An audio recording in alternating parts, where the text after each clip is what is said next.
votre magazine avec le contrat de reconnaissance LCL Banque Privée.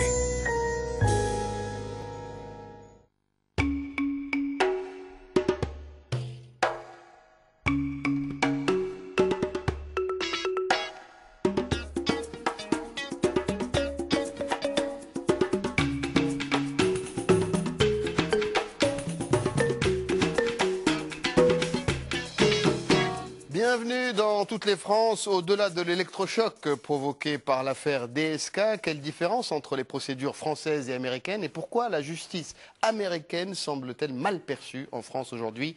Débat avec nos invités. Jake Lamar, vous êtes écrivain, romancier. On peut citer votre ouvrage intitulé Nous avions un rêve, un roman publié aux éditions Rivage Thriller. Rivage Thriller, voilà. Jake Lamar. Et donc c'était un peu un roman visionnaire sur les conflits sous-jacents dans la société américaine. Le conflit aux États-Unis, mais ça parle beaucoup des médias et les médias américains en tant qu'une bête féroce. Oui. Alors là, on l'a vu récemment. Exactement. Bête féroce, pas seulement les médias américains, mais le monde entier finalement.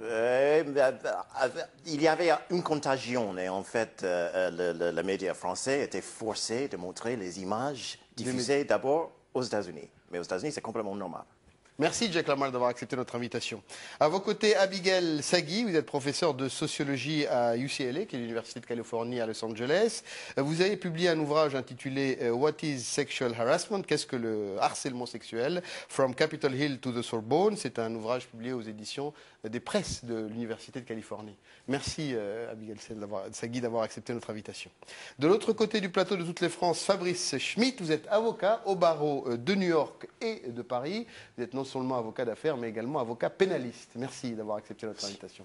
Et à vos côtés, Sabine Herbès-Seguin, vous êtes sociologue, directrice de recherche émérite au CNRS et vous travaillez plus particulièrement sur la sociologie du travail, les rapports hommes-femmes dans le milieu professionnel. Merci d'être avec nous aujourd'hui. Oui. Alors, retour sur ces différences de procédures qui ont créé la polémique en France, peut-être avec vous, Fabrice Schmitt. Ce qui a choqué, c'est une certaine violence, pour citer un certain nombre de commentaires et d'analyses en France, de la procédure américaine, évidemment la question du menottage et le relais médiatique de ces images fortes, notamment en France. Alors c'est vrai que sur la question du menottage, on a eu à voir ces images, je vais essayer de ne pas faire trop de franglais, mais il s'agit du perp walk. Oui. Bon, c'est quelque chose qui a choqué, c'est vrai. Il se trouve qu'en France, on a été aussi dans ces situations. Hein, il n'y a pas plus qu'une dizaine d'années. La loi sur l'interdiction de la diffusion du menottage est quand même très récente. Elle date du début des années 2000. Oui. Et ça fait quand même 12 ans. Oui, ça fait 12 ans, mais à l'échelle de la justice française et américaine, c'est quand même relativement récent. Oui. Et au-delà de ça, je pense que la réaction, si vous voulez, contrastée, la réaction de l'opinion française, c'est aussi une réaction de méconnaissance d'une procédure qui, c'est vrai, est essentiellement accusatoire. Et c'est peut-être ce qui peut choquer. Méconnaissance, mais en même temps grande connaissance, dans la mesure où on voit depuis des dizaines d'années des séries américaines à la télévision et des films américains où on voit ce type de procédure. Alors, après, on peut ne pas en connaître les détails, mais les images ne sont pas nouvelles, à part qu'elles appartenaient plutôt au monde de la fiction. C'est précisément pour ça, parce que ça apparaissait comme étant relevant de la fiction. Oui. La connaissance qu'il y a, c'est surtout une connaissance du procès, quand le procès se tient. Ce qui arrive quand même uniquement dans 10% des cas, en tout cas en ce qui concerne les affaires criminelles. Mais il y a quand même une méconnaissance de l'ensemble de la chaîne pénale, hein, qui est en fait à ses débuts analogue à la chaîne pénale en France. On a d'abord la custody, la garde à vue, ensuite une sorte de déferment, hein, qui est l'arraignment. Et puis on arrive, et c'est ce qui est différent cette fois de la France, au lieu d'avoir une mise en examen par un juge d'instruction, on va avoir un grand jury qui décide d'une mise en accusation ou pas. Donc la différence... Un grand jury composé de 12 personnes. 23. 23 à New York pour le grand jury. C'est les jurés, lorsqu'il y a un procès, qui, eux, sont 12. D'accord. Voilà, il y a une différence entre le nombre de jurés pour la mise en accusation, qui sont entre 16 et 23 dans l'État de New York, et des jurés qui, si un procès se tient, vont décider de la culpabilité ou pas. Ils seront 12. Jack Lamolle, vous parliez des médias il y a un instant. Les images qu'on a vues pour vous, vous semblaient normales? Vous avez été étonné de la réaction de l'opinion publique française ou pas? C'était une surprise pour moi parce que les images comme ça sont très communes aux États-Unis. Mais je pense que ce que les Français sont en train de réaliser est qu'aux États-Unis, il existe un mélange de puritanisme, les vestiges de puritanisme historique, et le voyeurisme qui existe partout aujourd'hui, considéré la popularité de la télé-réalité autour du monde. Ce mélange de puritanisme, cette fascination avec le péché, et surtout le péché de la chair, les histoires de crimes et châtiments, ça c'est mélangé avec la liberté de la presse aux États-Unis, le premier amendement, le freedom of the press, c'est hyper important aux États-Unis. Donc le résultat est ce spectacle tout le temps de crimes et châtiments. Dans n'importe quelle ville aux États-Unis, le journal télévisé, chaque soir, les grands titres sont les histoires du crime. Une femme qui a tué son Surtout mari. les télés locales, quoi. Tous les locales. Le local news, c'est les histoires du crime, les ados qui ont fait un braquage. C'est complètement normal. Et de voir les inculpés dans les menottes, c'est une image quotidienne. Et même pour les hommes de pouvoir, quand un banquier ou un politicien est inculpé, il est là dans les menottes. Et donc, ce n'était pas surprenant pour moi de voir Strauss-Kahn dans ces circonstances, mais j'en comprends maintenant que pour les Français, c'était extraordinaire. Oui, surtout qu'il y a cette question de la présomption d'innocence qui n'est pas regardée de la même manière. Excusez-moi, mais est-ce que ce qui a choqué, après tout, c'est l'interprétation que les médias en font, mais est-ce que ce qui a choqué l'opinion publique française, c'est le menottage d'un homme devant la télé ou c'est le menottage d'un ancien ministre? Voilà. C'est le menottage d'une personnalité connue. Éventuelle président de la République. C'est le menottage d'une personnalité si connue sur le plan international et sur sa possible candidature à une élection française. Enfin, en France, ça a fait trois fois plus de bruit que ça n'aurait fait ailleurs pour ces doubles ou triples raisons. Abigail Sagui. Oui, j'aimerais dire que je trouve fascinant qu'en France, on parle surtout de la violence faite envers DSK avec les menottes.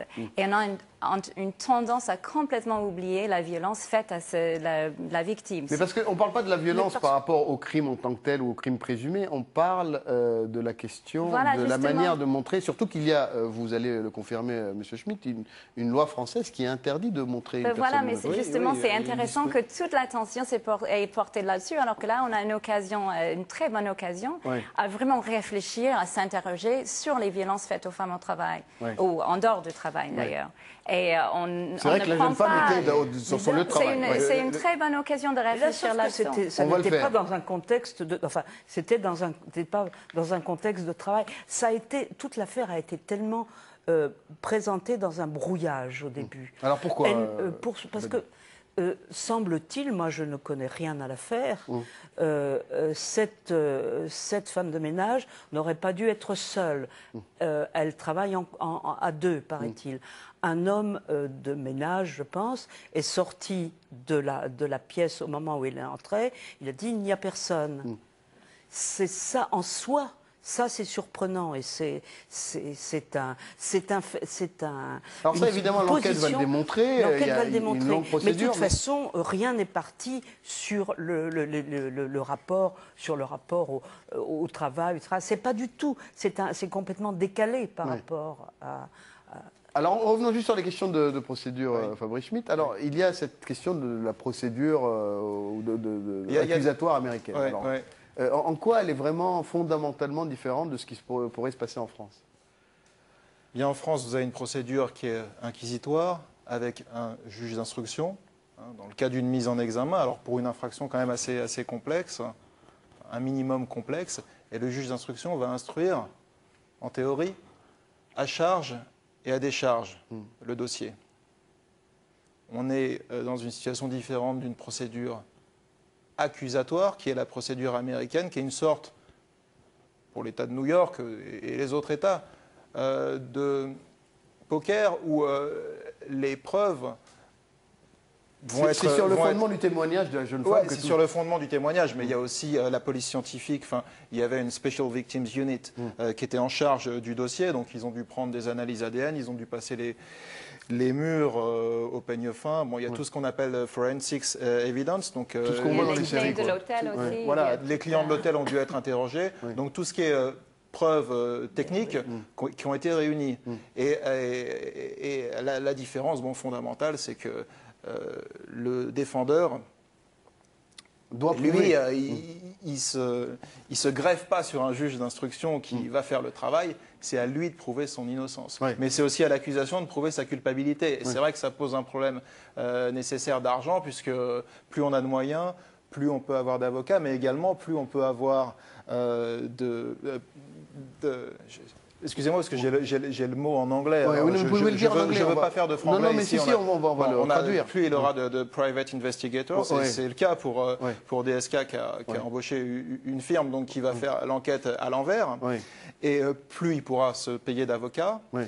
Il pourra également s'offrir les services des expert Ouais. witness, des expert witness qui, eux, témoigneront aussi, par exemple, sur la configuration des lieux du Sofitel. Est-ce que c'était possible dans la chambre d'avoir que les faits se soient produits de cette manière? Donc tout ça c'est de l'argent et effectivement, ça va dans le sens de la défense parce que celui qui n'a pas d'argent, celui qui a juste le public defender, qui est l'équivalent du commis d'office en France, c'est un peu plus délicat pour lui.